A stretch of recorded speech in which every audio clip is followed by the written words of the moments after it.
Indítása. Elindítottam a felvételt, de az ég adta világon semmit nem fognak vele érni, mert a táblánál fogok állni és számolni. Esetleg, hogyha itt leülök, akkor valamit lehet belőle csinálni. Egyszer van nekünk egy... Tehát amit csináltam, ez a gyakorlati vázlatból kiszedtem mindent, ami nem használható. És hát igazándiból itt azok maradtak, hogy a Matrix műveletek, meg a rang, ami önöknek, az még nem kell a rang. De majd fognak mindenféle csinálni. Tisztára olyan egyébként időkkel lineáris algebra, mint a programoznának. Tehát tulajdonképpen algoritmusokat tanulnak majd meg. Na, tehát most az történik, hogy lineáris algebra, elemi lineáris algebra.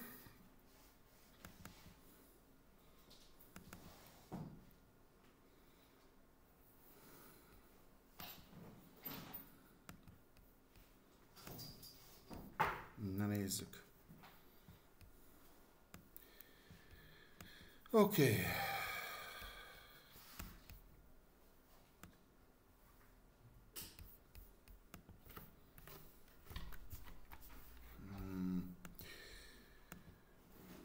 Ennél önök sokkal többet fognak tanulni, hogy bizonyos részekhez honnan szedem a feladatokat, nem tudom. Majd, nem tudom, keresek az interneten. Vannak jó egyetemi kurzusok, ékes angol nyelven, csak... Jó, nem, ezt majd később, ezt is később.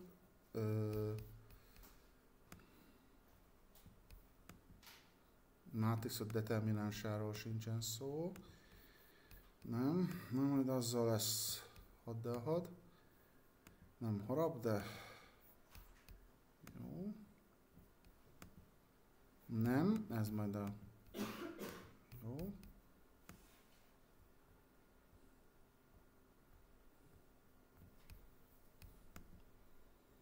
Nem.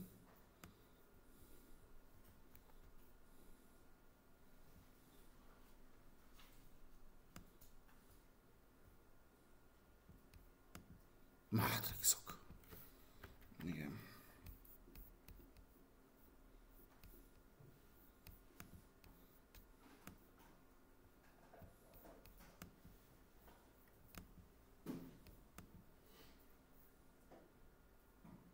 Na, első feladat. Adottak a következő mátrixok. Végezz el az alábbi műveleteket, amennyiben lehetséges.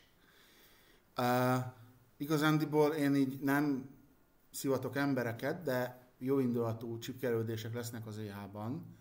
Ezekre figyeljenek föl. Végezz el az alábbi műveleteket, amennyiben lehetséges. Mert egy csomószor nem tudják elvégezni a műveleteket, az mindjárt kiderül, hogy miért, már elmondtam, de elmondom még egyszer. Na, oké, fent van a feladat.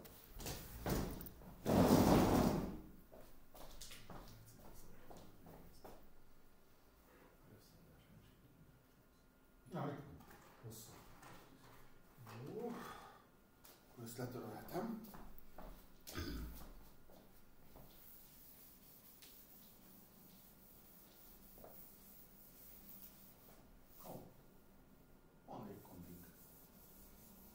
Bár május elején még annyira nem kell. 5-én már lehet. A szeptember 2-ai, meg szeptember 1-i 2 hetében, ami volt meleg, azért az anyagúra volt. Szóval ez a...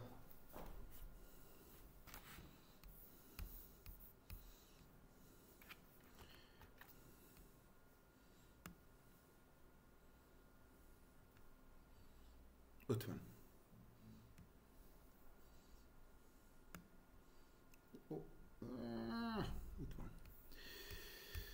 Utálom ezt a touchpadot.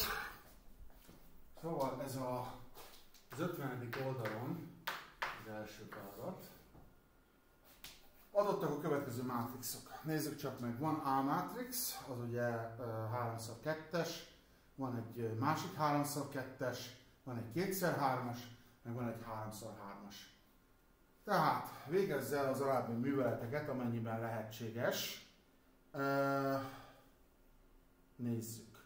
Igazándiból nekem most föl kéne írnom ezeket a mátrixokat, de nem fogom, hanem azt fogom csinálni, hogy azt mondom, hogy A és A plusz B. A plusz B, mind a kettő 3x2-es mátrix, tehát el lehet végezni a műveletet. Ezt így ki is írom, -2, 3, -3, 2, 1, meg 3, 1, 2, 0, 2, 0. Elemenként adom össze, az azt jelenti, hogy 1 plusz 3, illetve -2 meg 1, 3 meg 2. Akkor -3 meg 0, 2 meg 2, 1 meg 0. És az azt fogja jelenteni, hogy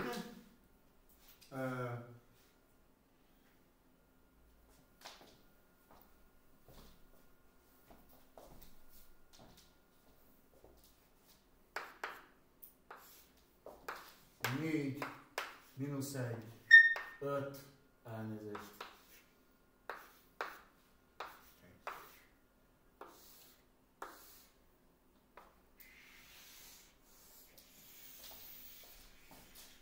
Ez az alfeladat.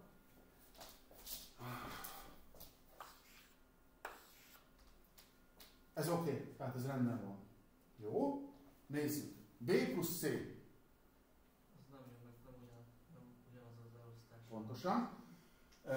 Tehát B, ja nem, B plusz C,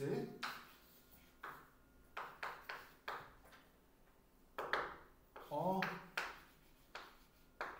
művelet nem végezhető el.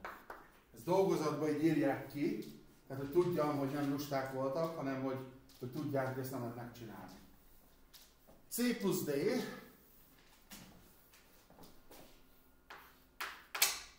Au! Szintén nem végezhető. 4A mínusz B az elvégezhető. Okay. Tehát 4A mínusz B, azaz 4-szer 1 mínusz 2, 3 mínusz 3, 2, 1 mínusz a B,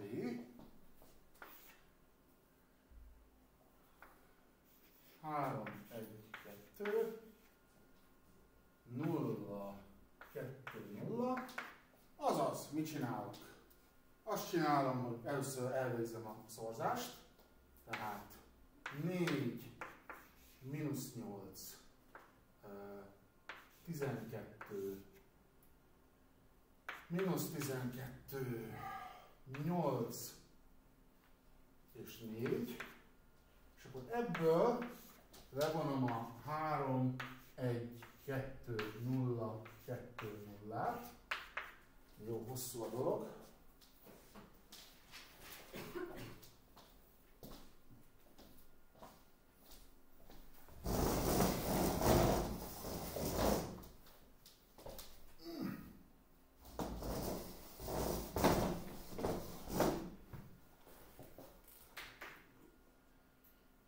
Elemenként elvégzem a műveletet.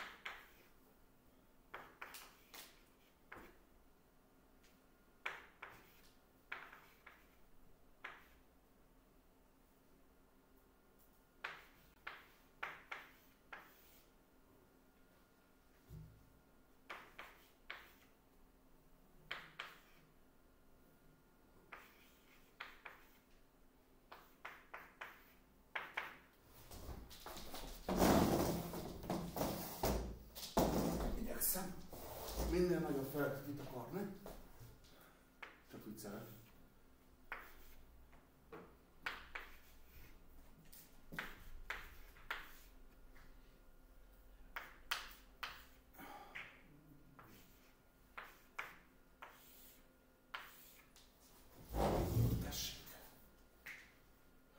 Tehát akkor már is végeztünk az A feladattal. Igen, milyen jó nekünk?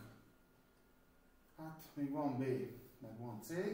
Aztán utána a rangokat, meg az inverziót nem fogjuk tudni elvégezni, hanem hamarosan. Az inverzió az csodálatos lesz. Főleg 4x4-es mátrixban. Ezt kiszámoltam, hogy az 112 műveletet kell hiba nélkül elvégezni. Az egy jó dolog. És a külföldi csoportban volt egy pár ember, aki mind a két ZH-mat maximumra csinálta. Egyetlen műveletet nem számolt el. Tehát 100 pontos lett az ZH-ja. Azon kicsit csodálkoztam. Mondtam, hogy ez ember, vagy terminátor, élőszövet filmvázon. Jók voltak. Ja. Na. Segítsen egy kicsit. Akar valaki Erasmusozni? Ki az, aki akar? Jó. Nem vagyunk mi kizárva az egész egyetem az Erasmusból? Tavaly azt mondtad talán, hogy igen, de közben most meg mégse, vagy nem tudom. Most az a helyzet, mert két külföldi kért tőlem ajánlást, és hát én mondtam nekik, hogy adok ajánlást, de nem fogják őket elfogadni, mert a magyar egyetemeket, modellváltózatokat kizárták a EU-s pályázatokból, meg az Erasmusból. Azt mondták a kollégám, hogy továbbra is ki vagyunk zárva, tehát nem igazán értem a dolgot. Nem baj, mondtam nekik dolgokat, meglátjuk, hogy mi lesz. Azért, önök most osztatlan letörölhetem? Jó, tehát osztatlan tanárszakon vannak. Biztos van egy csomó előnye, de azért az, hogy 3 + 2 éves a képzés, sőt valahol külföldön az MSZT csak 1 év, azért az lehetővé tesz egy kis, van egy mozgásteret. De annak idején nekem el kellett végeznem a fizikusnak a csillagász szakot, és az gyakorlatilag 2-5 éves szak volt, csak korán elvégeztem. Most viszont valaki elvégez egy fizika alapszakot, és akkor utána 2 év csillagászat specializációja van. De lehet, hogy egy villamosmérnök alapszakot végezel, és akkor úgy lesz csillagász. Na, szóval B. A B az A-szor a B-t kell összeszoroznom. A-t összeszorzom a B-vel. Nem szorzom össze, mert nem jó állnak a dolgok. Ez a művelet nem elvégezhető, mert az oszlopok számának és a sorok számának kell megegyezni a mátrixszorzáshoz. Nem elvégezhető, mert nem egyezik a sorok és az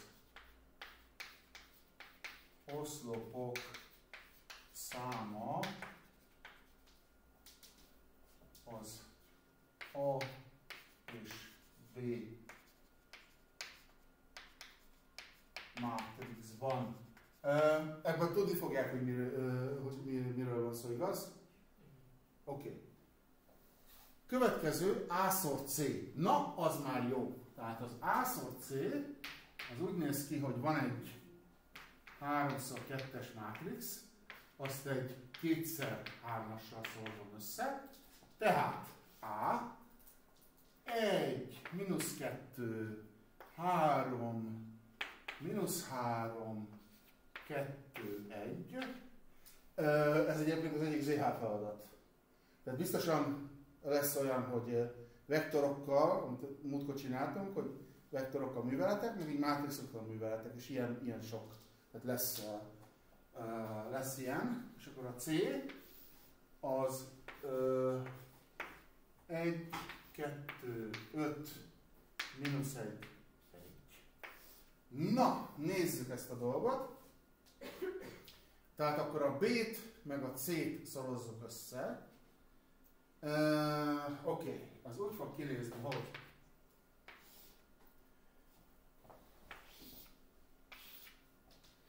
egyszer egy, meg mínusz 2-ször 2, meg 3-szor mínusz 1. Meg is van az első elem. Szuper. Következő. Egyszer 4, meg mínusz 2-ször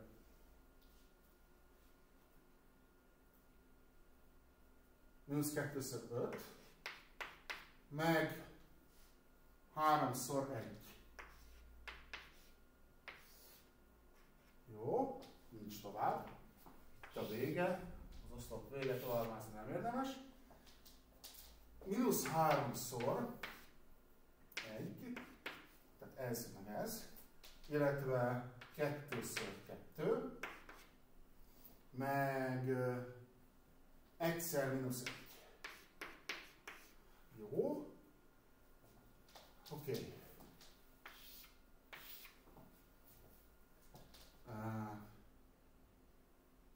Mínusz 3-szor 4, meg 2-szer 5, meg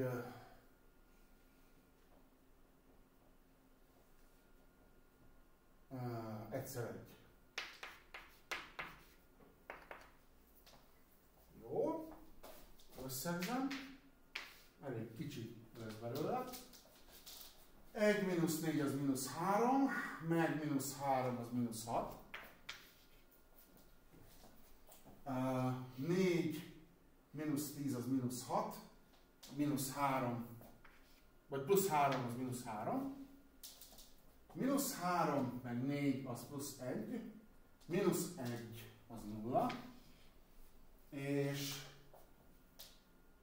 mínusz 12 meg 10 az mínusz 2, meg 1 az mínusz 1. Na most, az előnye ennek a jegyzetnek, hogy az első példákat megoldották, de a többit azt a kalkulátorral, internetes kalkulátorral ellenőrizzük.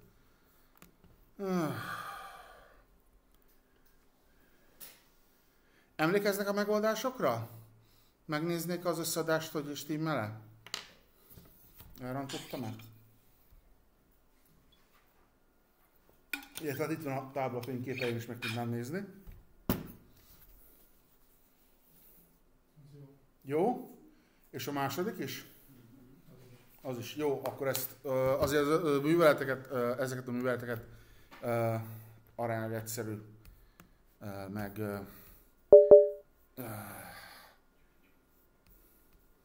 persze, múltkor is így volt. A második órán akkor kezdett el panaszkodni.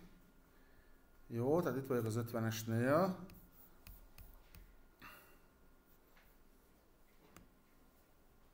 Nem.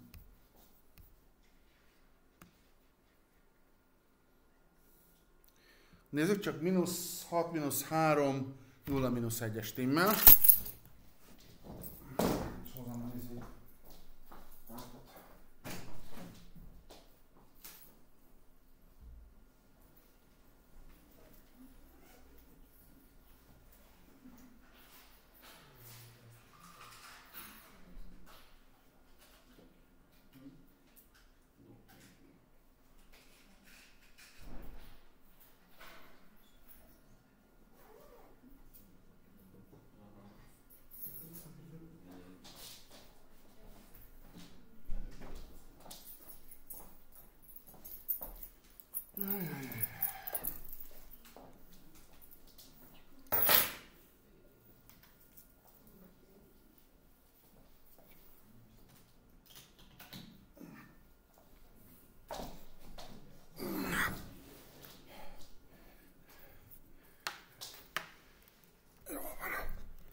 Oké, tehát a következő feladat az pedig az, hogy a B-t meg a D-t kell összeszorozni.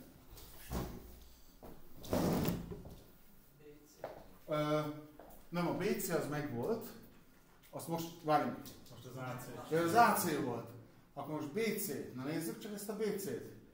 A B-t meg a C-t megint össze lehet szorozni. Köszönöm. Nem hagyják, hogy pillanatra is az éberségem az csökkenjen, illetve, hogy kihagyjunk egy feladatot.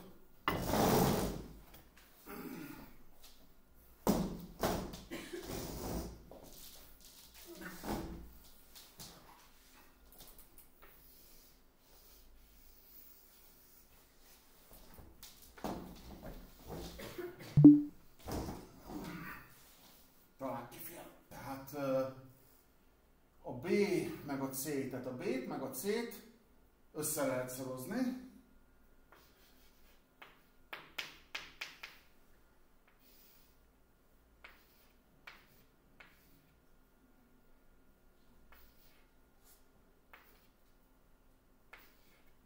Jó.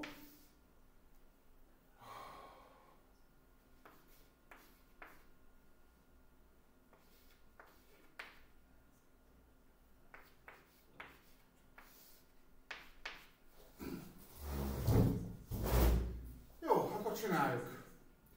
Tehát 3 és 1, 2, tehát 3-szor 1, meg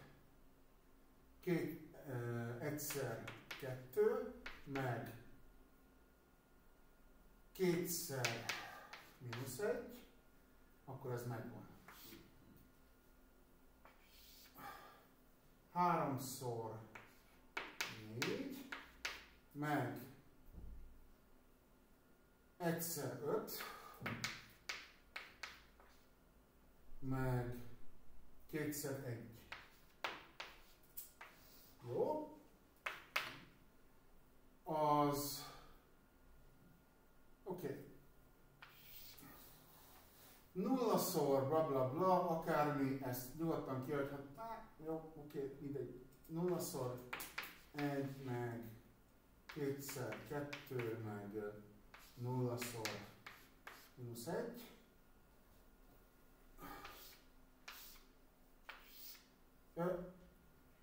Igen.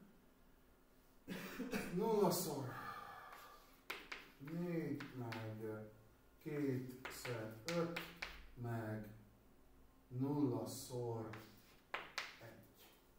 Az azt fogja jelenteni,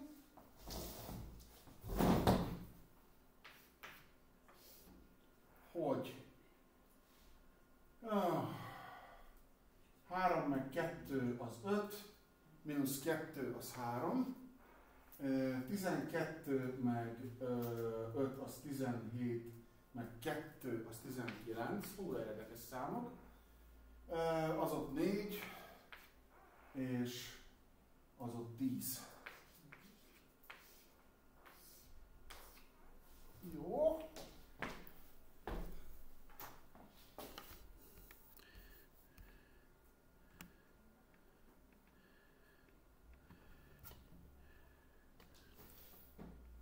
Három 19, 4 10. Na, szuper.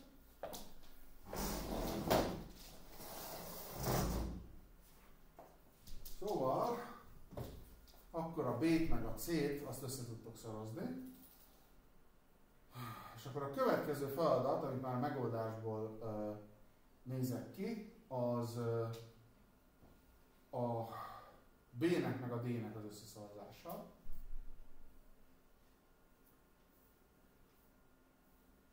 Ugye a C-t meg a D-t azt nem lehetne összeszorozni.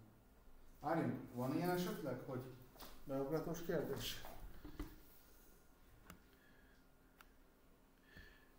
B-szer C, B-szer D van, tehát olyan, hogy C-szer D, azt nem adják.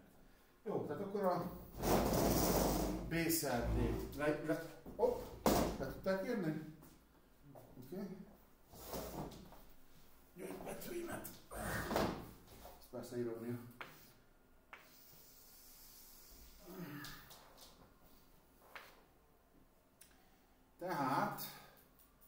B-szer D.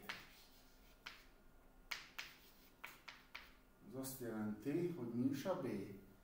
Az az, hogy 3, 1, 2, 0, 2, 0, még jó, hogy vannak benne nullák. Ezt megszorzom a D-vel, ami egy 3x3-as mátrix. Ebben is van nulla, jaj de jó. A nullákat szeressék majd, mert azzal csomó időt tudnak megspórolni.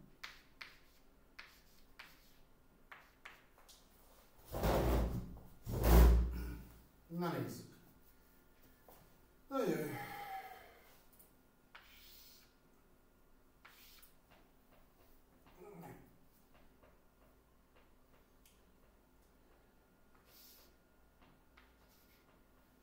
Háromszor egy, meg egyszer 3, meg kétszer plusz 1, megvan. 3-szor 0 az 0, egyszer 1, illetve kétszer 1. Jó? 3-szor mínusz 1, egyszer 2, és akkor utána 0 következik. Jó, akkor ugyanazokat a szabályokat követjük mindenfelé, tehát ne égjenek meg attól, hogy milyen formája van a mátrixoknak. Hogyha stimmel az oszlopok meg a sorok száma, akkor a műveletet el lehet végezni. Semmi más nem számít. Jó, itt pedig az van, hogy bla bla bla, minden 0, kétszer 3. A következőnél az van, hogy kétszer 1, mert a eleje meg a vége 0. Itt pedig kétszer 2, azaz 4. Jó, és akkor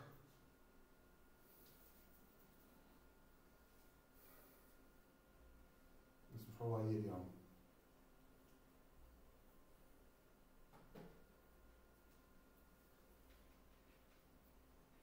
Ide.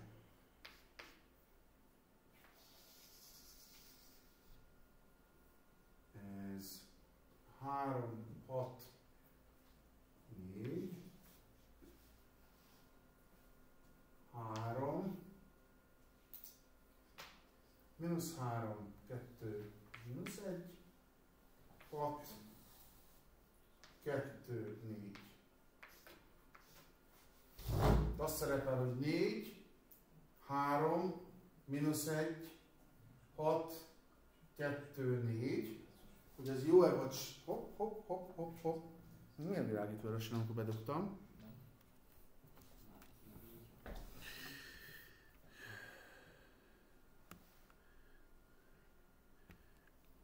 Nézzük. 4, tessék? Mindjárt kiderül. 4, 3, mínusz 1, stimmel. 6, 2, 4. Jó. Jó lett. Miért gondolja, hogy nem lett jó? Mi sugja azt önnek? Nem, hogyha az első sort szorozzuk Az első oszloppal? Nem, az uti, a másodikat néztem, de elnéztem. Csak messze van. Simán, meg kicsivel betűnt, tehát kellene több tábla. Egyébként bőven előfordul, hogy tévedek, és szoktam is tévedni, abszolút nem haragszunk, hogy kijavítanak. Úgyhogy most számítógéppel előzgetni fogjuk ezt a dolgot. Jó, tehát akkor végigmentünk a B feladaton.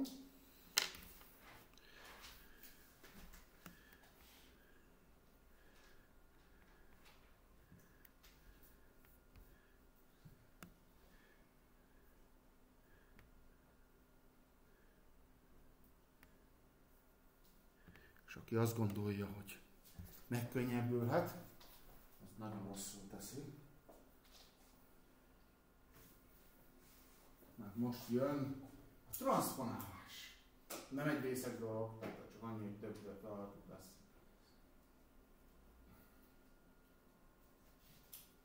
Jó? Na, transformálunk. Csak nem látszik, hogy mit. De utálom ezt.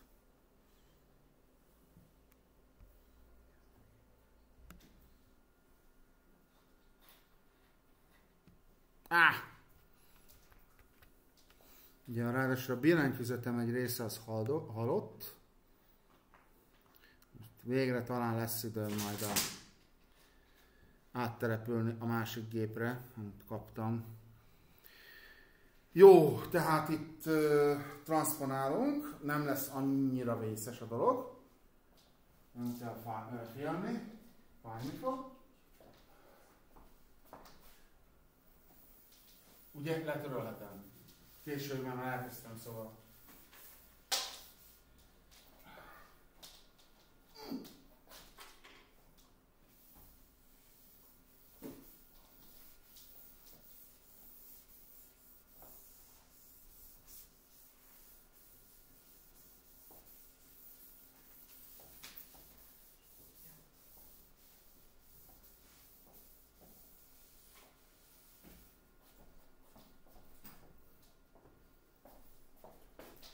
Az első C-ből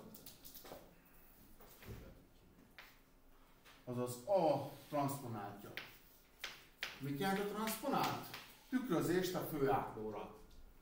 Nézzük csak, mi van nekem. Itt van egy 3x2-es mátrixom, akkor ebből most egy 2x3-as lesz. A főátló az itt az 1 meg a 2. Tehát már nem ott csináljuk, hogy a sarkokat kötjük össze, hanem ahol az indexek azonosak, az a főátló. Ez stimmel. Akkor a -3-at azt ide felrakom, mert tükrözöm rá, a -2-t ide lerakom.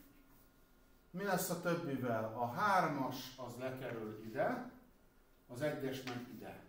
Tehát ez az A-nak a transponáltja. Jó, szuper. Akkor most jöjjön a D-nek a transponáltja, ami azért jó, mert ez egy 3x3-as mátrix, tehát a mérete legalább nem fog megváltozni. Ellenben több lehetőség van, hogy hibázzunk. Főátlóban ezek az elemek, jó, akkor a 3-as fölkerül ide, a 0 lekerül ide. A -1 az -1, tehát azzal nem kell csinálni semmit. A 2-es az lekerül ide, az 1-es fölkerül oda.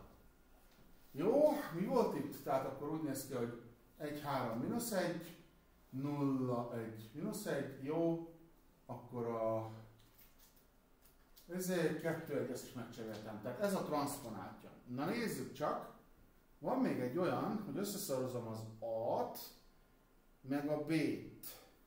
Ebbe pedig az a jó, hogy az A transponáltat szorzom össze a B-vel.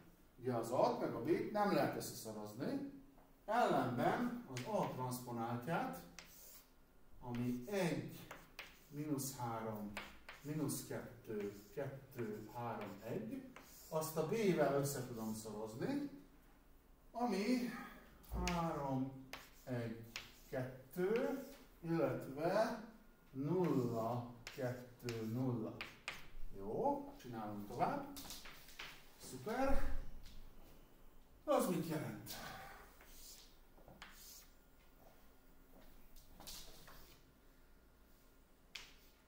Egyszer 3, meg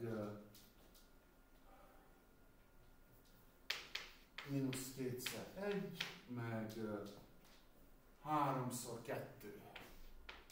Jó?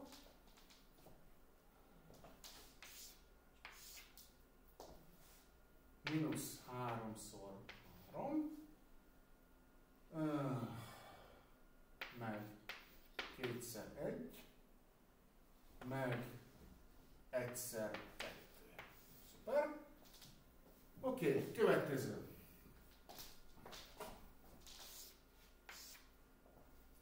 Ez itt -4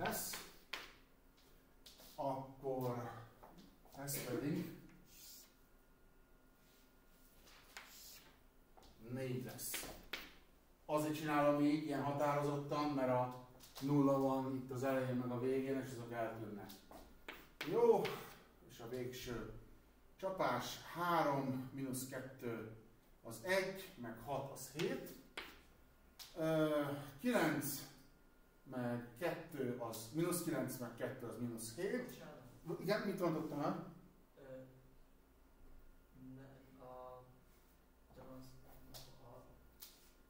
Az AT, most nem tudom mi neve. A Transformát. transzponát. Annak is a sorait veszem, ugye? Ilyenkor, vagy annak ilyenkor az oszlopait? Nem. Azt A mi- transformálás megcsinálja a műveletet, kapott egy új mátrixot. Ugyanúgy kezelni a többi mátrixot. De akkor jutok, hogy De az akkor oszloppal számoltam. Fordítva kéne csinálni, nem? Mert én úgy csináltam, hogy Vagy akkor egyet Jaj, várjál. hoztam a 3 Várjál egy picit, hogy gondolkodjak. Sor, oszlop. Igen, igaza van. Késő van. Kezdhetem újra. Nem, én jól csináltam. Azért már is Jó, van. Ja, igen.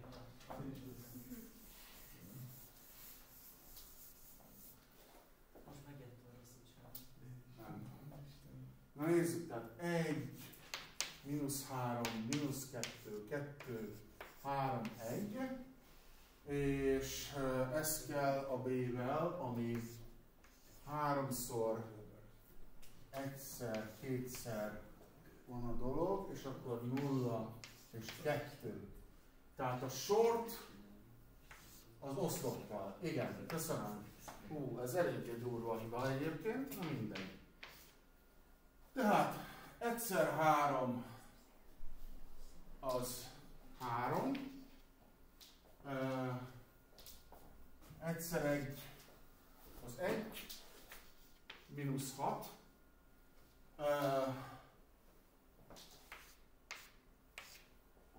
Egyszer 2, és nincs tovább. Na, mínusz 2-ször 3 az mínusz 6.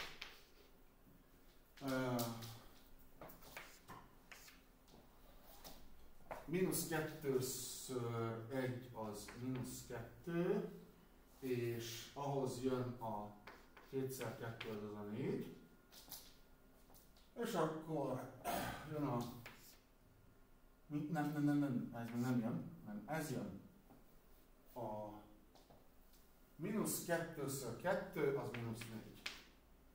Jó, utolsó, végső roham. 3-szor... ez fura. 3-szor 3 az 9.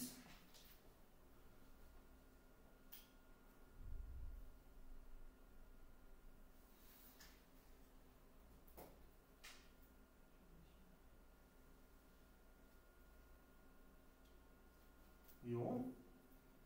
Egyszer, vagy 3-szor 1 az 3, meg egyszer 2, illetve 3-szor 2 az 6. Akkor ennek úgy kéne kijönnie, hogy 3, mínusz 5, 2, mínusz 6, 2, mínusz 4, 9, 5 és 6.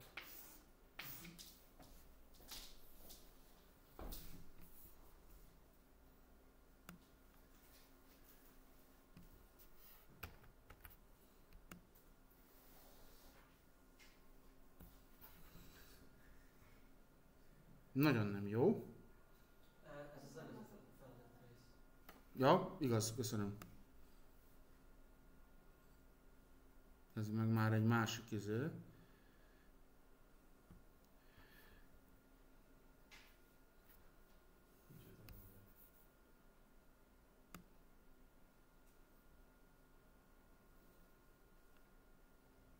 Itt valami nagyon nem stimmel, lehet, hogy el se kellett volna végezni ezt a műveletet.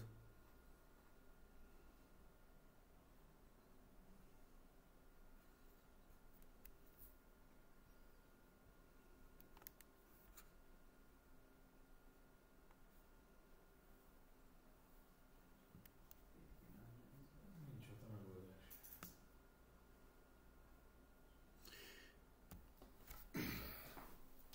hogy el lehet ezt így végezni. Pillanat, tehát egyszer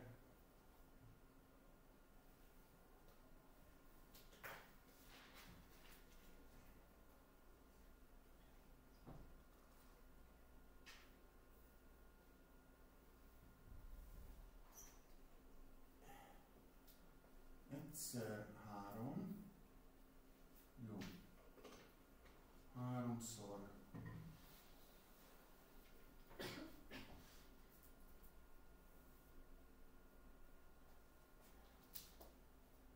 Egyszer. Hopp.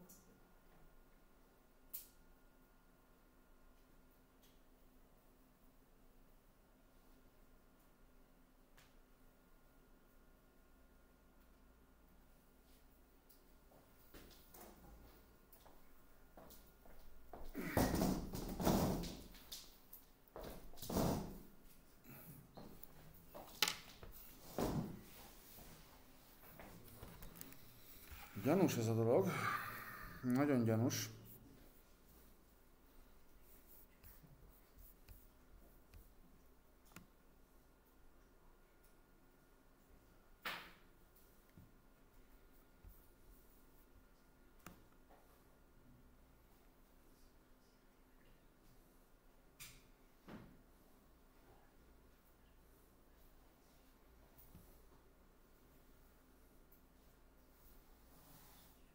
Várjunk, ez most a B-szer C.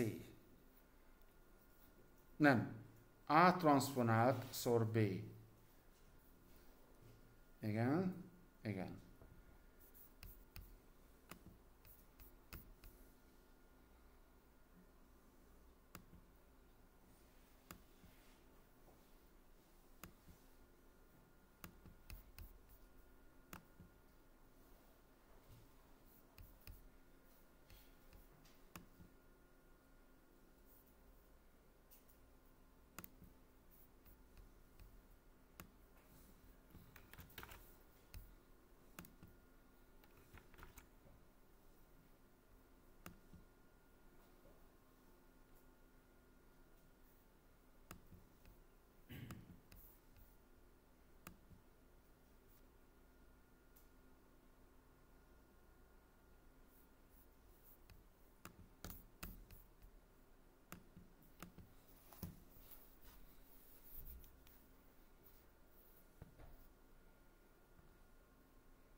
Igen, az jó ötlet.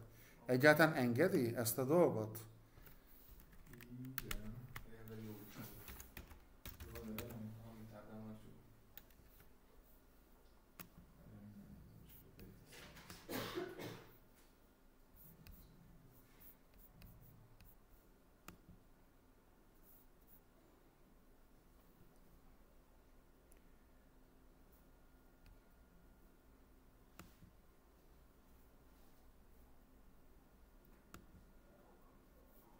Igen, jó az eredmény a kalkulátor szerint.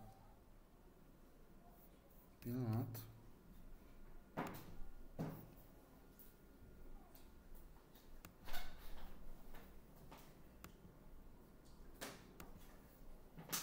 Tehát így írta be, ahogy itt van. Igen. És azt adta ki eredményül, amit... Tehát ez van. Hát ez nagyon fura. Mindegy. Az eredmény akkor jó.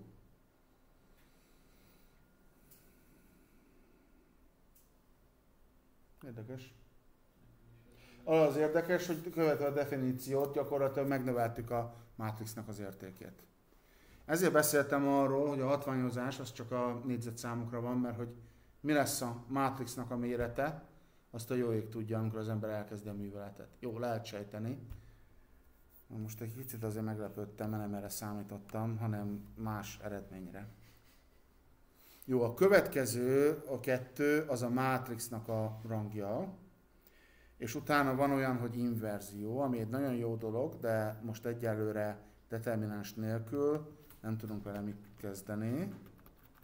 Na most, úgy néz ki a dolog, hogy még van 3/4 óránk, tehát itt van inverzió, mátrix művelet. Aha, ez ide kell az inverzió. Lesznek majd mátrix egyenletek. Jó lesz.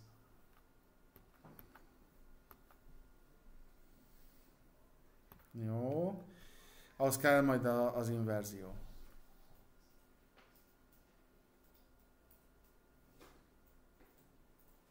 Ó, te jó ég.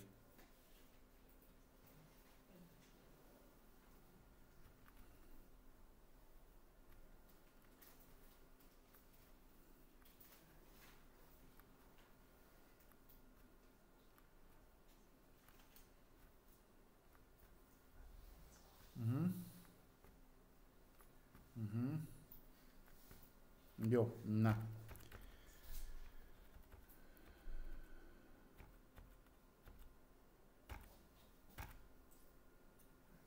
Oké.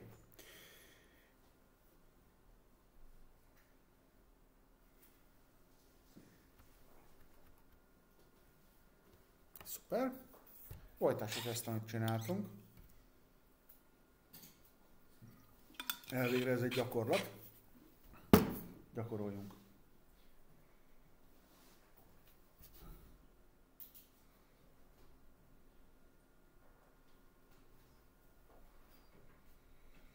Na.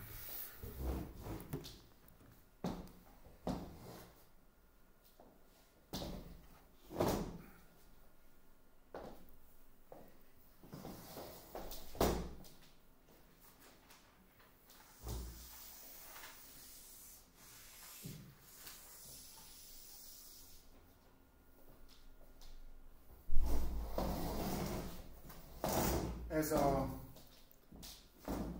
szerintem már a 50,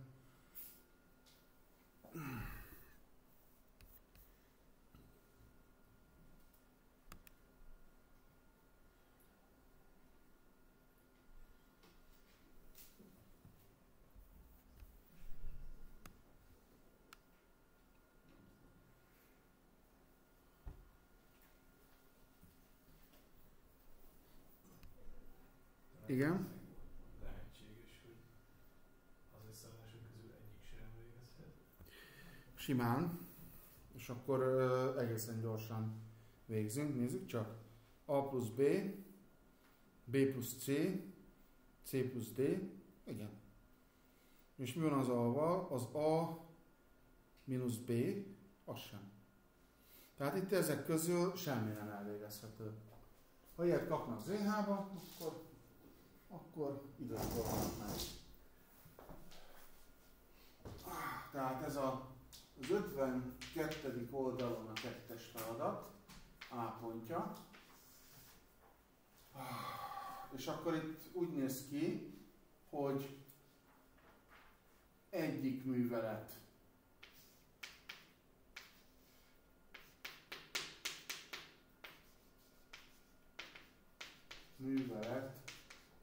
se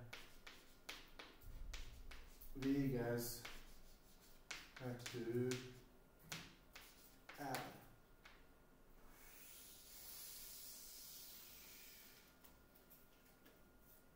Na nézzük, itt van a B, A-szor B nem elvégezhető.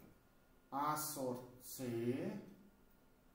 az elvégezhető, B-szer C elvégezhető, és a B-szer D nem elvégezhető. Jó, tehát itt a B pont.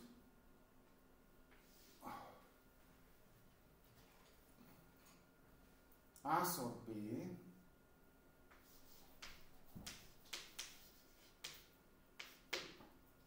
és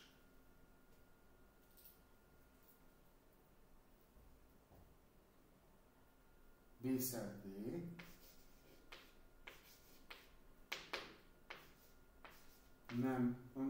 nem kell el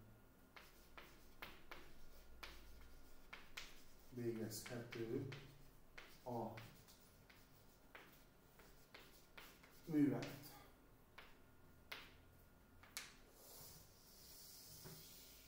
Ja, ezt nem kell elválasztani, mert ez ide tartozik.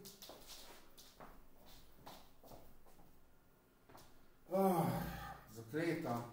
Minden krétás lesz, viszont azokon a termeken, ahol iron van, általában nem működik az iron, vagy 2 perc után elhalványol, vagy nem tudom mi van,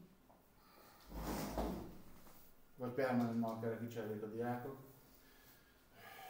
Viccelődtem a kavicsban ezzel, aztán egyszerűen tudtam letörölni a táblát, és egy picit megijedtem. Aztán kiderült, hogy rossz oldalról próbáltam letörölni a szivacsnak. Oké, tehát A-szor B igazhető, A-szor C viszont igen. Na nézd, A-szor C,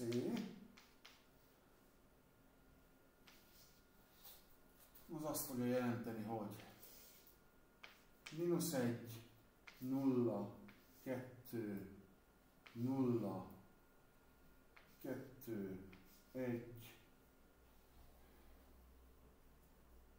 -2, 2, 5. Jó, és akkor a C-vel szorzom, ami 0, 1, -2, -5, 3, 7. Na! Tehát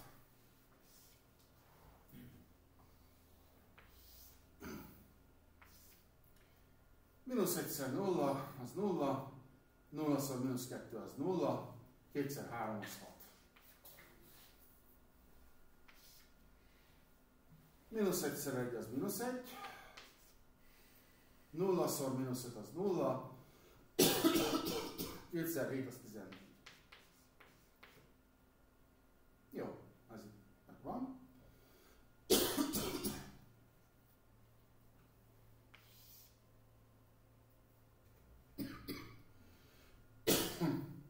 Nullaszor 0 az 0, 2-szer -2 az -4. Áú!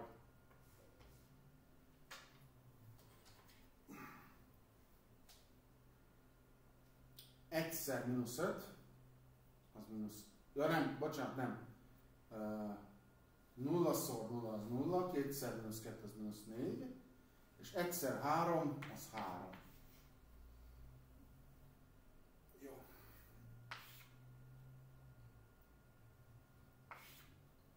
Egyszer 0, 0, 2-szer -5 az -10. Rendben van, és akkor itt annyi van, hogy 1-szer 7. Jó? Oké, -2-ször 0 az 0. 2-szer -2 az -4 megint, és akkor 5-ször 3 az 15. Jó. 1-szer -2 az -2. 2-szer -5 az -10. És atyavilág 5-ször 7 az 35. Ebből az fog kijönni, 6,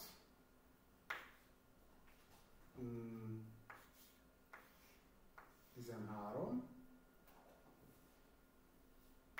-1, -3, 11, Mínusz 12, meg 35, az 23.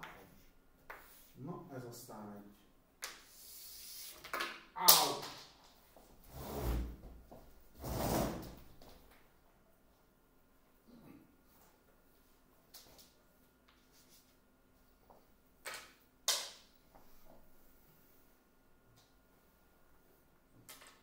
Na nézzük.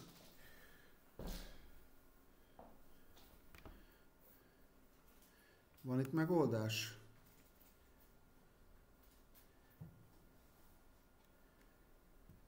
Nincsen, de mi meg tudjuk csinálni a megoldást.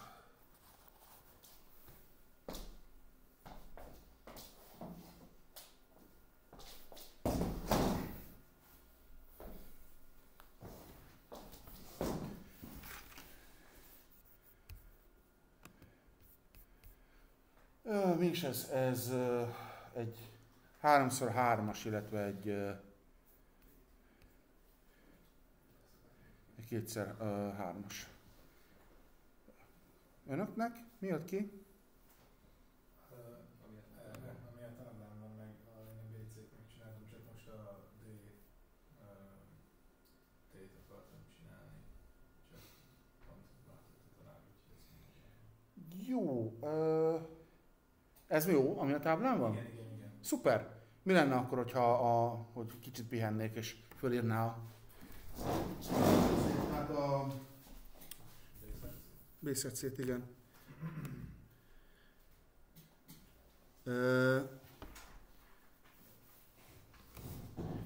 B-szercét, igen. Töröljem le, hogy ide elfér. Felírjam külön a BC mátrixot, hogy ez nem kell. Azokat nem, hanem hogy csak kezdj el a műveletet. Úgy, hogy a B meg a C külön azt ne, de a műveletet odaírja vele. Legyen szíves.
Leellenőrizted? Beírta a kalkulátorba? Még nem.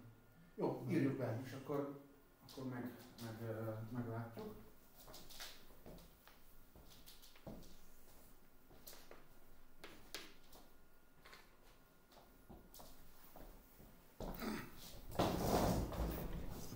Tessék? Nekem hasonló jött. Hasonló vagy ugyanaz? Ugyanaz. Ugyanaz. Jó. Nem mindegy. Jó, tehát akkor ez egy jó megoldás. Jó, szuper. És akkor ott...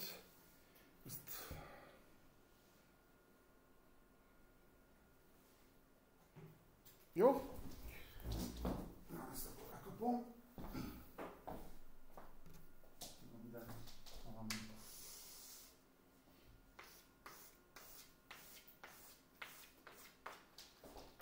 Kihasználjuk a táblát, a sormunkat.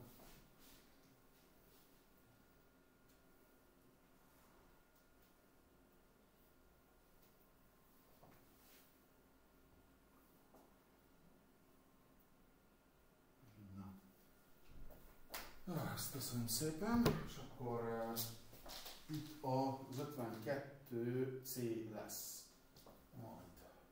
Leírta mindenki? Oké.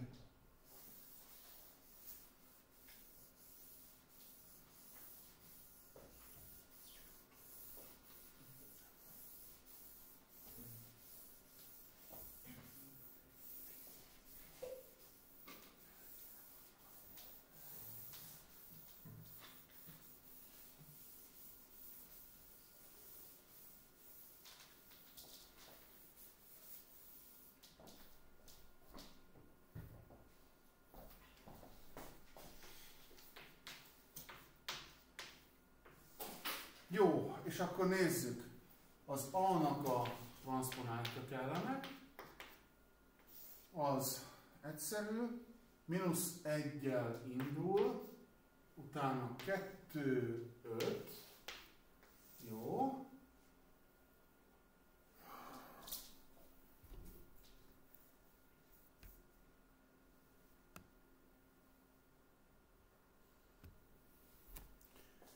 Ezek nullák.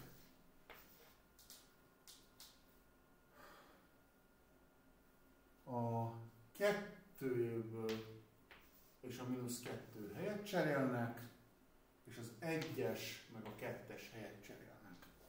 Tehát ez megvan. A D-nek a transzponáltja, az pedig főátló -1, 1. Jó. Akkor az 5-ös az fölkerül ide, a 0 meg ide le. Az 1-es az ide kerül, 2-es meg ide. És akkor megvan a transzponált is.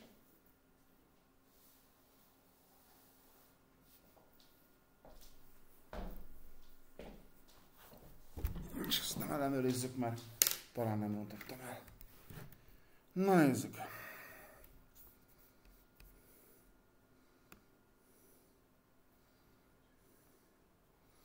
Következő az wrong, amit most nem csináltunk. Jó, és akkor itt ez már matrix egyenlet, amihez kell az inverzió.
Amit itt látnak, az a tavalyi előző szemeszteri, pontosabban egyik ZH.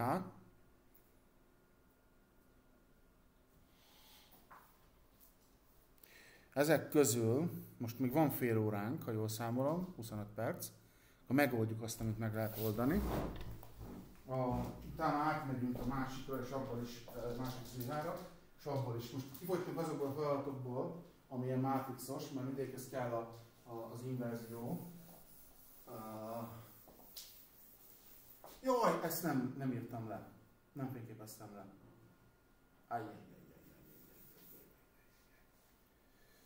Jaj, most írjam fel megint. Oké. Oké, egy kimaradt. Minden ilyen előfordulhat.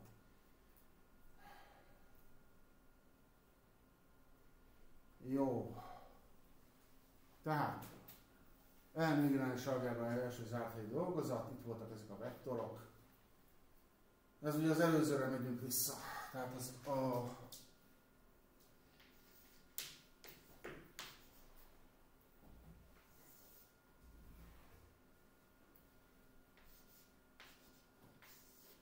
Nézzük. A mínusz A vektor mínusz B vektor szor C vektor.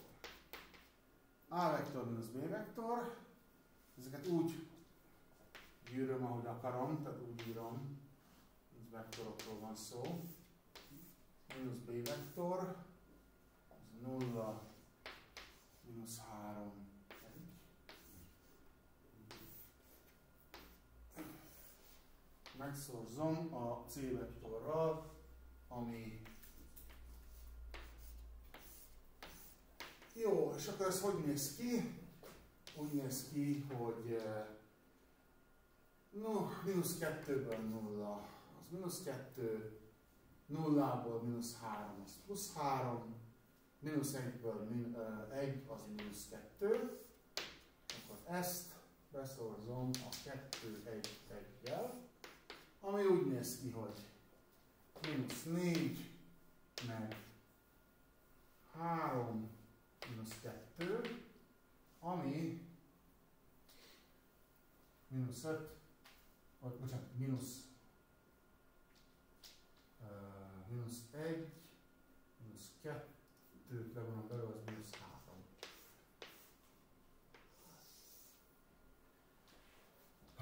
Nem végeztem el a szorzást, és karális szorzás az azt jelenti, hogy ezeket összeszorztam egymással. És akkor úgy jött ki a mínusz 4, a 3x1 meg a mínusz 2x1. Jó, következő. Jaj. B. Ez a B plusz C kereszt A. És az azt jelenti, hogy B plusz C az 0, mínusz 3, 1, meg 2, 1, 1, és akkor ezt vektoriálisan szorzom az A-val, ami mínusz 2, 0, mínusz 1.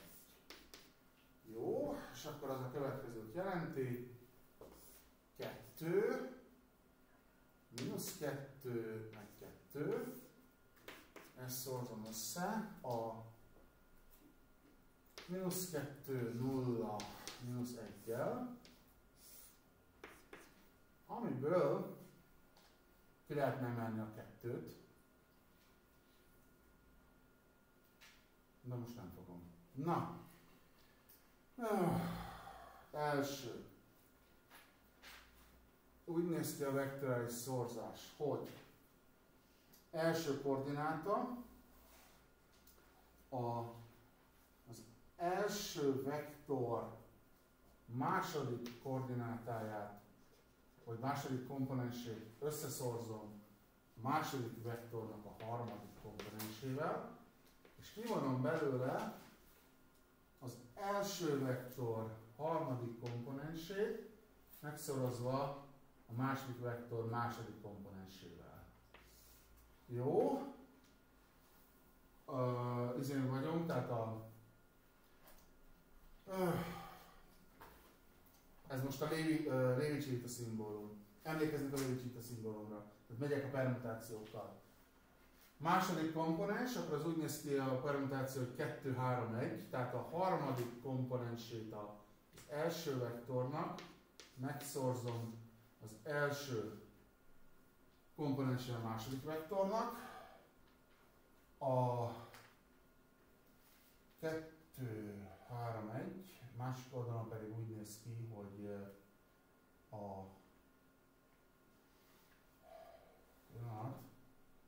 tehát a 3, 2, 1-ből lesz az 1, 3, tehát az első komponens az első vektornak, megszorozva a második vektor harmadik komponensével. Na, a harmadik komponens az úgy néz ki, hogy 3, 1, 2, tehát első vektor első komponense, megszorozva a második vektor második komponensével, illetve 3, 2, 1, az azt jelenti, hogy az első vektor második komponensét megszorzom a második vektor első komponensével. Oké? És akkor az mit is jelent? Az azt jelenti, hogy ott egyszer nekem van egy kettesem, akkor az plusz, akkor van egy -4-em, amihez adok egy plusz 2-t, illetve van egy -4-em. Ez azt fogja jelenteni, hogy 2, -2, -4.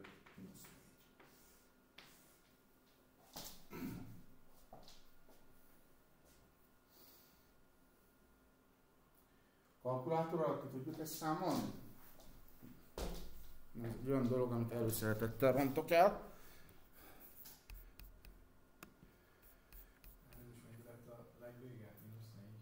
-4 lett a legvége, mert 0 és... várjunk!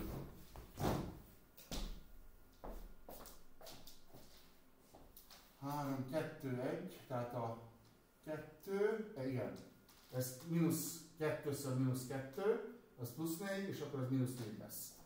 Legalábbis elméletileg. Gyakorlatilag mindjárt kiterül.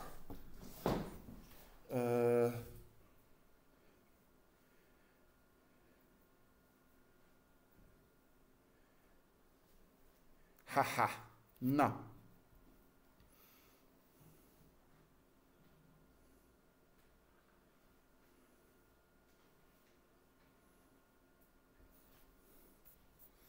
És ide nem lehet beírni.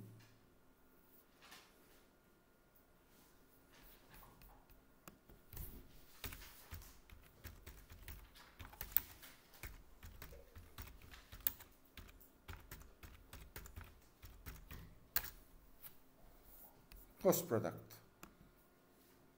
Kalkulátor.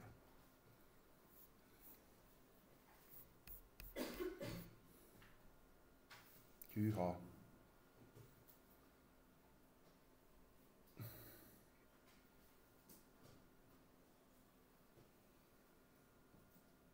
Értették, hogy ott mit motyogtam? Tehát, hogy miért ugye a permutációt meg a másik permutációt csináltam végig. De attól még nem biztos, hogy ez jó, és ez most miért nem jön be. Első vektor.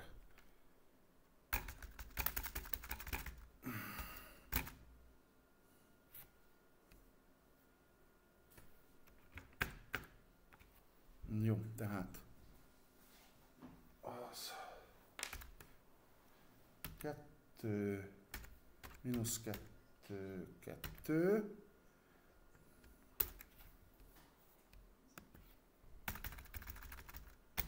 Ez pedig -2, 0, -1. És bajusszal záródik.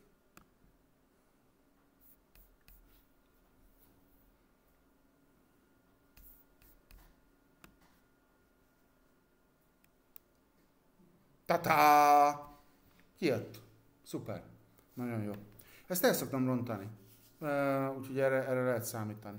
Na, akkor Hol tartottunk?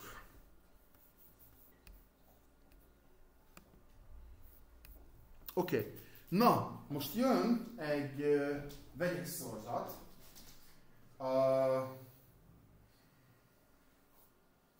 Csodás. Tehát ja, akkor még gyakorolhatom a dolgot.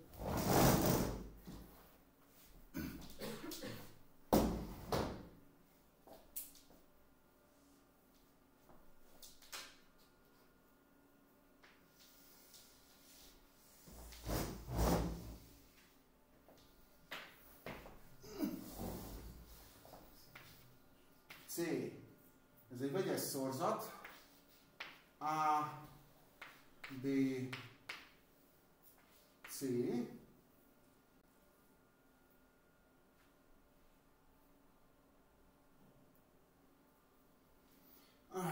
Sajnos nincs más megoldás, ki kell számolni.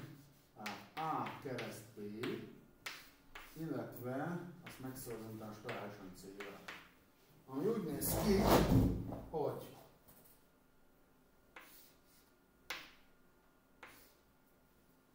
az A vektorom mínusz 2, 0, mínusz 1. A B vektorom 0, mínusz 3, 1.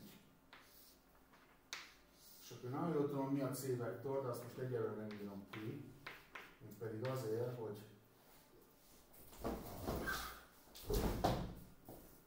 energiát spóroljak, mert az olyan nehéz. Na nézzük! Első koordináta 1, 2, 3. Tehát a 2, 3-at kell néznem. Az első komponens második komponense, illetve a második vektor harmadik komponense. Ebből pedig levonom a 1, 2, 3, jó. Utána pedig az lesz, hogy fordított permutáció, tehát a 3, 2, tehát ennek a harmadik komponensét megszorzom annak a második komponensével. Jó? Oké. Második sor. Itt úgy fog kinézni, hogy 3, 1, tehát a harmadik komponenset megszorzom az első komponenssel, illetve másik oldalon pedig úgy fog kinézni, hogy 1, 3, vagyis hogy az első komponenst megszorzom a harmadikkal. Jó, a 3-nál úgy néz ki, hogy 3, 1, 2, tehát az első komponenst megszorzom a másodikkal, ez itt negatív, csak átmaszatoltam, mert ez egy 3-as amúgy, hát az jó. És akkor hogy néz ki, tehát a 3-asnál ugye egyszer az van, hogy 3, 1, 2, az volt elől, illetve lehet olyan, hogy 3, 2, 1, tehát a 0 szor 0. Hűha, ezt szorzom meg a C-vel. Jó, megyek tovább.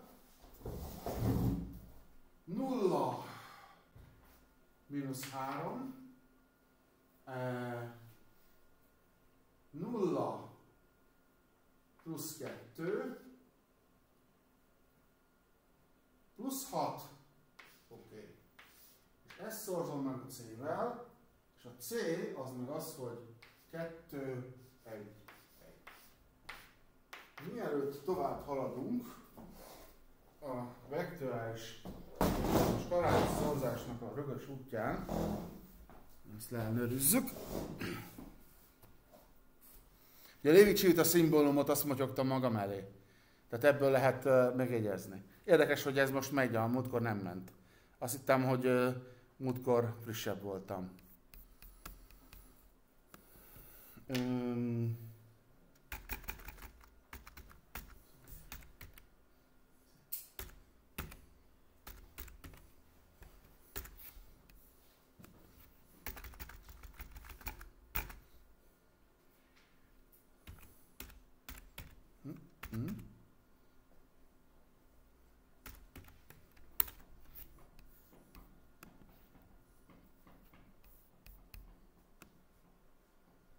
Na nézzük, mit is ér ez ki?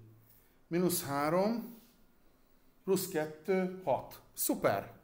Na, üsdobok, 2000-re gyűrűd össze a nyitánya, én igen szavak Zaratusztra. Oké, tehát akkor ez az lesz, hogy ezt ezzel megszorzom, akkor az -6. Ehhez hozzáadom a 2-t. Igen, meg hozzáadom még a 6x1-et, a 6-ot. És akkor a 2 megeszi egymást, és 2 lesz. Au!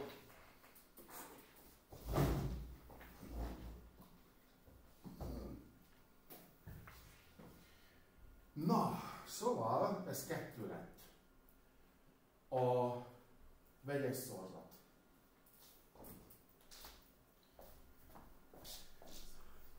Angolul triplet.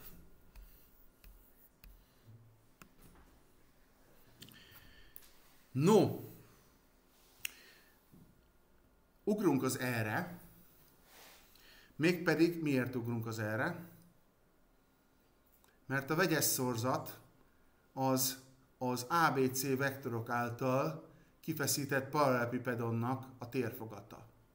Abban az esetben, hogyha ez 0, akkor a 3 vektor egységben van, de szépen kiszámoltuk, hogy nem 0, tehát meg tudjuk válaszolni az E-t, hogy nincsen egységben.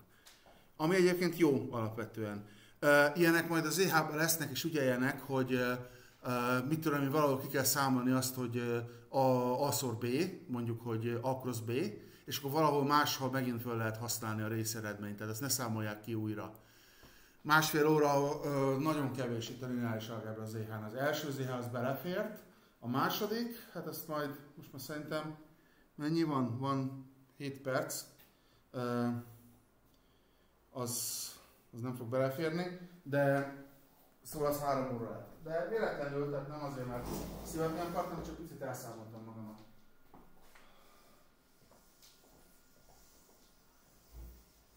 Mondtam, hogy írják nyugodtan. Semmi baj. Úgyse jön már senki este 6-kor ZH-t írni. 6 óra 2 perckor föltérték az ajtót, 6 órától ott ZH-t, pót-ZH-t iratnak. Na basszus. Az egész csoport jött ide, és aki akarta, az végig folytatta másfél órán keresztül. Azért foglaltam le a termet, mert ez kicsit brutál volt, hogy úgyse jön este 6-kor senki ZH-t írni. Nem. Csak 60 ember bemasírozott. Jó, tehát akkor itt az E nem, mert A, B, C egyenlő 2. Jó. Mennyi az A és B vektorok által közrezárt szög? Húha, ezt lefényképezem. Egyet csináltunk már.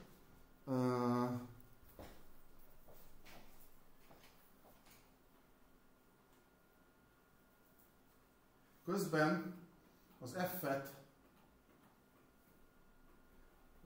azt számítás nélkül oldja meg valaki. Tehát, hogy a B vektorra merőleges vektor. Mindenki számolt, majdnem mindenki, és nem értettem, hogy miért, de úgy adtam, hogy ne kelljen számolni. Hát, Istenem, biztos szeretnek számolni.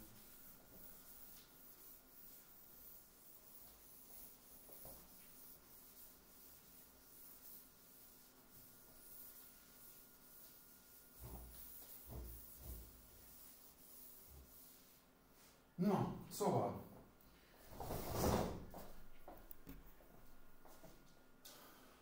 D. Mennyi az A és B vektorok által bezárt szög? Hát ez a következőképpen néz ki. A vektorális szorzásnak van 2 darab definíciója. Az egyik az ez.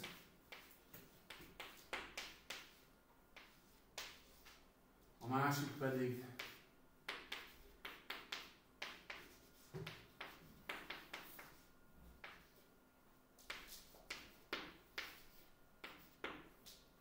Tehát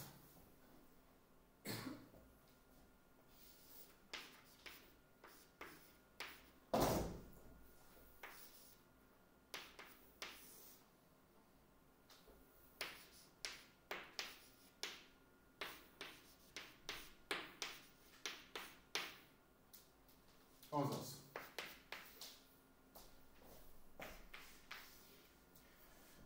A-szor B. A-szor B. Első komponens 0, vagy az első tagja az összeadásnak 0, második is, a harmadik az pedig -1. Az A-nak a hossza az gyök alatt -2 a négyzeten, ami 4, plusz 1, az 5. A B-nek a hossza az -3 a négyzeten, az 9, meg 1, az 10, az gyök 10. Az azt jelenti, hogy 5-ször gyök 2, itt már egyébként készen vagyunk.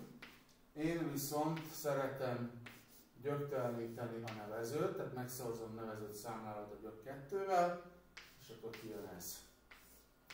És akkor nem kell kiszámolni, hogy mennyi a gamma, tehát meg ilyenek, hanem csak ennyi. Ez követhető, tehát ez majdnem középiskola, igaz? Értik? Tehát, hogy mit csináltam? Tehát, hogy a gyöktelenítés, meg ilyenek ezek. Jó? Oké? Okay. Mondja valaki, hogy nem, tehát visítson, hogy valami ilyesmi. Egyszer az angol tanárom mondott középiskolában olyat, hogy visítson, hogyha valakinek ez meg ez van, és akkor illető osztálytársam visított. Erre kapott egy osztályfőnökét. Hát ő mondta, tehát jó, adjon meg egy vektort, amely merőleges a B vektorra. Hogy néz ki a B vektor?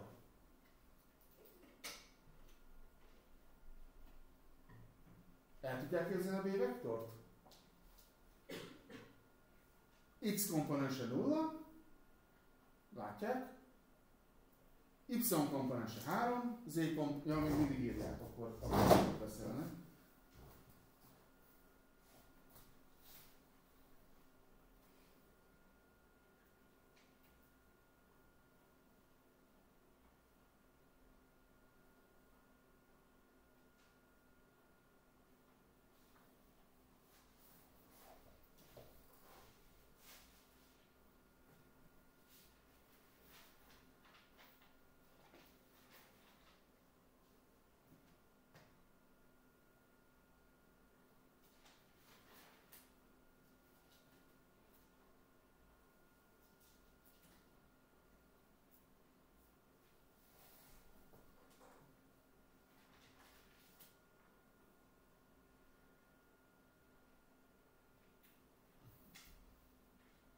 Mehetünk tovább?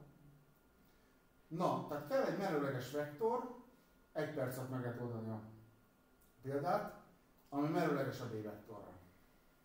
Hogy néz ki a B vektor?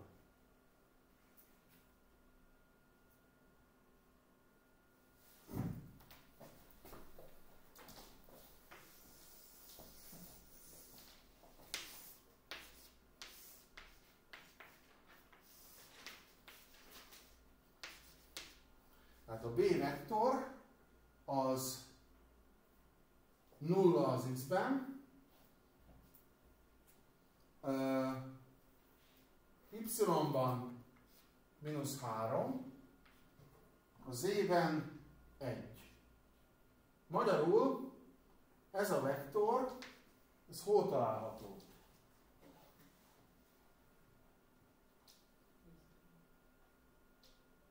Ez egy olyan vektor, ami x-ben 0. Tehát itt nincsen, hanem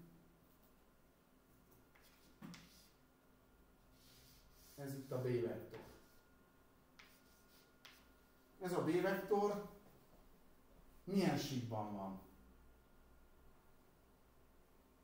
Az x komponense 0, az y komponense meg az z komponense nem 0.